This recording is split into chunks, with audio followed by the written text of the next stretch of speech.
Hi guys, welcome to our channel Telugu audio stories with మైత్రి.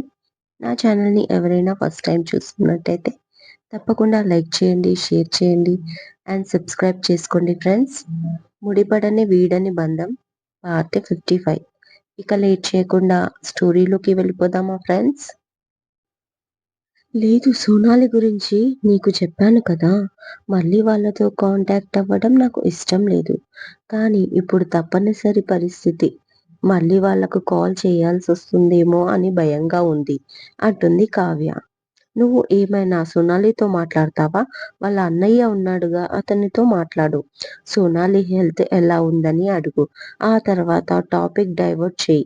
మా చెల్లి యోగక్షేమాలు కనుక్కోవాలి, కుందన్ నంబర్ ఇవ్వమని అడుగు అంటుంది సుప్రియ. అంతే అంటావా అని అడిగింది కావ్య. పోనీ శారద ఆంటీకి ఏమైనా తెలిసే అవకాశం ఉందా? ఒకసారి కాల్ చేస్తావా మీ మమ్మీకి అని అడిగింది సుప్రియ. అమ్మకా? ఈ విషయాలన్నీ అమ్మకి చెప్తాడా? అస్సలు చెప్పడు. అమ్మని కూరలో కరివేపాకులాగా తీసి పడేస్తారు ఇద్దరు. ఛాన్సే లేదు అంది కావ్య. మరి ఇక నీకు వేరే ఆప్షన్ కూడా లేదు. అతనికి ఫోన్ చేసి కనుక్కో. వీలైతే మీ చెల్లెల్ని హెచ్చరించు, ఇలాంటి పనులు ఆయన్ని చేయొద్దని. అది తన కాపురానికి డేంజర్ అని చెప్పు. నిన్ను ఎలాగో మా అన్నయ్య నెత్తిన పెట్టుకొని చూసుకుంటాడు అంటుంది సుప్రియ. అవును, నెత్తిన పెట్టుకొని చూసుకుంటాడు అంటుంది కోపంగా కావ్య. అవును, నువ్వు నమ్మకపోయినా ఇది నిజం. నీ పేరు మీద పెద్ద కంపెనీ పెట్టబోతున్నాడు తెలుసా అంది. ఎవరికి కావాలి అతని కంపెనీ? నేనేమైనా అడిగానా? నాకు కావాల్సింది కొంచెం నమ్మకం, కొంచెం ప్రేమ, అంతే అంది కావ్య. కావ్య, జరిగిపోయింది ఏదో జరిగిపోయింది. అతను చేసిన తప్పుకు శిక్ష అనుభవించాడు కదా అడిగింది సుప్రియ. అతనితో పాటు అందరూ అనుభవించారు సుప్రియ. నువ్వు చెప్పు, నేను అనుభవించలేదా అని అడిగింది కావ్య. కాదని ఎవరన్నారు? కానీ ఇప్పుడు అప్పట్లా కాదు. కళ్యాణ్ అతని ప్రేమ నువ్వు అర్థం చేసుకో. అది సరే, ఇంకా దూరంగా ఉంటున్నారా అని అడిగింది. మరి ఏం చెయ్యాలి అని అడిగింది కావ్య. ఏం చేస్తాం, పాపం మా అన్నయ్య అంది సానుభూతి చూపిస్తూ. అవును, నువ్వు పాపమే, మీ అన్నయ్య పాపమే. ప్రపంచంలో అమాయకత్వం మొత్తం మీ దగ్గరే ఉంది అంటుంది కావ్య కోపంగా. అది కాదే, శరత్ దగ్గర కళ్యాణ్ చాలా ఫీల్ అవుతున్నాడంట అని అంది సుప్రియ. అవునా, అయితే ఏం చేయాలి మళ్ళీ అడిగింది కావ్య. కొంచెం మా అన్నయ్యని ప్రేమగా చూసుకోవచ్చు కదా, ఐ మీన్ ప్రేమతో ఉండొచ్చు కదా. దూరంగా ఉంటే తెలీదు కానీ ఒకే ఇంట్లో దూరంగా ఉంటే చాలా బాధగా ఉంటుంది అంటుంది సుప్రియ. అవునా, నీకు ఎప్పటినుంచి అనుభవం అని అడిగింది కావ్య. ఉన్నాడుగా మా రాక్షసుడు, ఏదో ఒకటి చేస్తాడు. దాంతో నాకు కోపం వచ్చి దూరం పెడతాను. వాడికి ఎలా ఉంటుందో తెలీదు కానీ నాకు మాత్రం నరకంగా ఉంటుంది. అలా అని చొరవ తీసుకుంటే చెలరేగిపోతాడు, తప్పుల మీద తప్పులు చేస్తాడు అంటుంది సుప్రియ. అవునా, మామూలుగా నార్మల్గానే ఉంటే ఎన్ని తప్పులు చేస్తారు రోజుకి అని అడుగుతుంది నవ్వుతూ కావ్య. అబ్బో, ఈ మధ్య నీకు మసాలా జోక్స్ వస్తున్నాయే అంటూ నవ్వుతుంది సుప్రియ. దానికి కావ్య కూడా నవ్వుతుంది. ఆ తర్వాత కాసేపు మాట్లాడి కాల్ కట్ చేస్తారు. ఆ రోజంతా అన్నం తినకుండా అలాగే పడుకుంది సాహితి. తల్లి వచ్చి లేపినా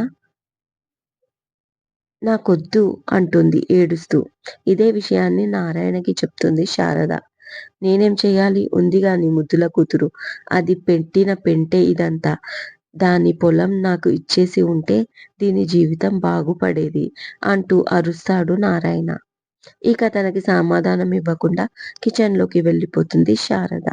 ఎప్పుడు చూసినా తన బిడ్డ గురించి తప్ప నా కావ్య గురించి ఆలోచించడు అనుకుంటూ. కాసేపు బాగా ఆలోచించిన నారాయణ మెల్లిగా సాహితీ గదిలోకి వెళ్ళి, ఏమైందమ్మా, ఎందుకు భోజనం మానేశావు అని అడుగుతాడు. నాన్న, 2 డేస్గా కుందన్ నా ఫోన్ లిఫ్ట్ చేయట్లేదు. నేను ఎన్నిసార్లు మెసేజ్ చేసినా రిప్లై ఇవ్వట్లేదు. ఫైనలీ మా అత్తగారికి ఫోన్ చేశాను. ఆవిడ ఫోన్ ఇస్తే తను లైన్‌లోకి రాలేదు. కానీ ఇకపైన నాకు తనకు సంబంధం లేదు. ఫోన్ చేస్తే నువ్వు లిఫ్ట్ చేయకమ్మా అని చెప్తున్నాడు. దానికి ఆవిడ వద్దు నాన్న అంది. అయినా వినకుండా లేదు నేను తనకి డైవోర్స్ ఇస్తున్నాను. అప్లై చేశాను. త్వరలో మాకు డివోర్స్ వస్తాయి అంటూ చెప్పడం విన్నాను. ఏం చెయ్యను నాన్న నేను అని మళ్ళీ ఏడుస్తుంది సాహితి. సరే కుందన్‌తో నేను మాట్లాడతాను.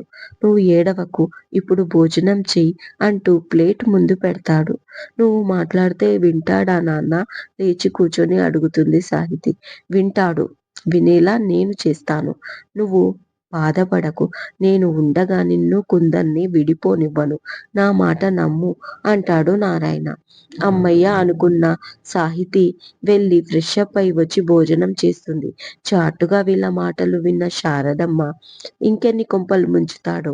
ఎందుకైనా మంచిది. ఈ మాట నేను సుప్రియకు చెప్పి ఉంచుతాను. మళ్ళీ కావ్య జోలికి పోకుండా చూసుకోవాలి. ఆ అమ్మాయి తన భర్తకు లేదా కావ్యకు చెప్పి పెడుతుంది. అనుకుంటూ భర్త లేని టైం కోసం ఎదురు చూస్తుంది ఫోన్ చేయడానికి శారదమ్మ. ఆ రోజు అందరూ కలిసి గుడికి వెళ్తారు. శాంతమ్మ కూడా చాలా రోజుల తర్వాత వెళ్ళింది వాళ్ళతో పాటు. కళ్యాణ్, క్రాంతి ఆఫీస్‌కి వెళ్లారు. అందరూ ప్రదక్షిణలు చేస్తుంటే శాంతమ్మకి తెలిసిన వాళ్ళు కనిపించడంతో ముచ్చట్లు పెడుతూ కూర్చుంటుంది మంగమ్మతో.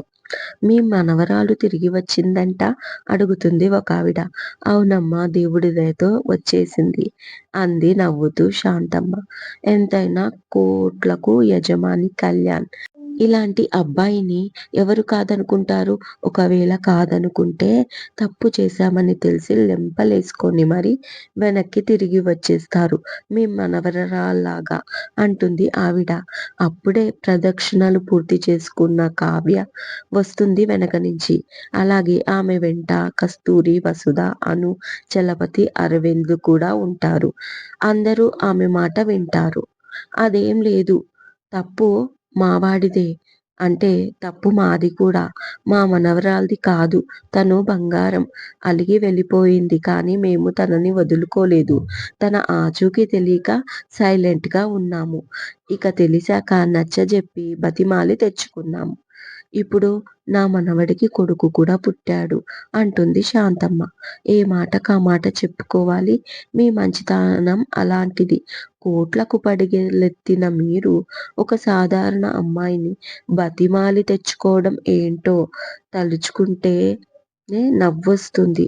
మీరు తలుచుకుంటే కళ్యాణ్ బాబుకి ఇప్పటికైనా క్యూలో ఉంటారు సంబంధాలు అంటుంది ఆవిడ. ఆవిడ అలా మాట్లాడుతూ ఉండగా అందరూ వచ్చి ఓ పక్కన కూర్చుంటారు. చలపతి బాబుని తీసుకొని ప్రసాదం తినిపిస్తూ కోట్లు ఉంటే సరిపోదమ్మా మనశ్శాంతి కూడా కావాలి. మా కోడలు, మనవడు వచ్చాక మేము ఎంతో ప్రశాంతంగా, సంతోషంగా ఉన్నాము.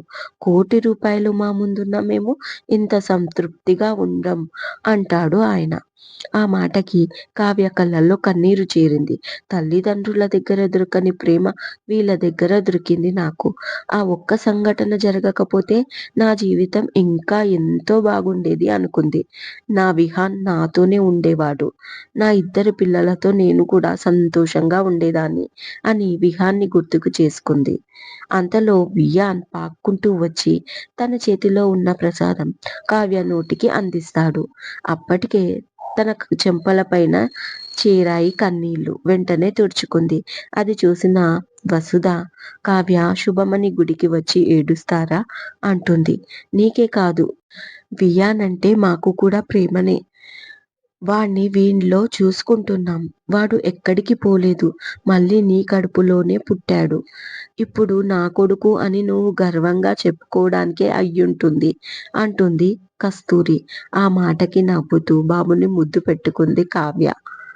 గుడి నుంచి ఇంటికి వచ్చాక దగ్గరి బంధువుల పెళ్లి ఉండడంతో కస్తూరి, చలపతి, అరవింద్, క్రాంతి, అను పెళ్లికి బయలుదేరతారు. నైట్ పెళ్లి అవ్వడంతో నెక్స్ట్ డే వస్తామని చెప్తారు. ఇదేదో బాగుంది కదా అని అనుకుని శాంతమ్మ కూడా మంగమ్మని తీసుకొని పక్కనే ఉన్న సురేంద్ర ఇంటికి వెళ్తుంది. ఇంట్లో కావ్య, బాబు మాత్రమే ఉంటారు. కాసేపటికి "నువ్వొక్కదానివే ఉన్నావా? అక్కడికి రా అమ్మా" అని సురేంద్ర వచ్చి బాబుని తీసుకొని వెళ్ళిపోతాడు. ఇక ఇంట్లో ఎవరూ లేరు. కళ్యాణ్ రాగానే భోజనం వడ్డించి తను కూడా అక్కడికే వెళ్ళాలి అనుకుంది కావ్య. ఎంత పనివాళ్ళు ఉన్నా ఇంట్లో బోరు కొడుతుంది. దాంతో కాసేపు ఫోన్ యూజ్ చేసుకుంటూ రూమ్‌లోనే ఉండిపోతుంది కావ్య. కాసేపటికి వసుధ కాల్ చేసి బాబుకి తినిపించేశాను. వాడు మా దగ్గర పడుకుంటారు. ఇవాల్టికి మీకు కూడా ఫుడ్ పంపించాను. తిని పడుకోండి అని చెప్పి కాల్ కట్ చేస్తుంది. కళ్యాణ్ వస్తాడు. వస్తూనే ఇంట్లో ఎవరూ లేకపోవడంతో మెయిడ్‌ని పిలవడం వినిపిస్తుంది కావ్యకి. దాంతో కావ్య బయటికి వస్తుంది.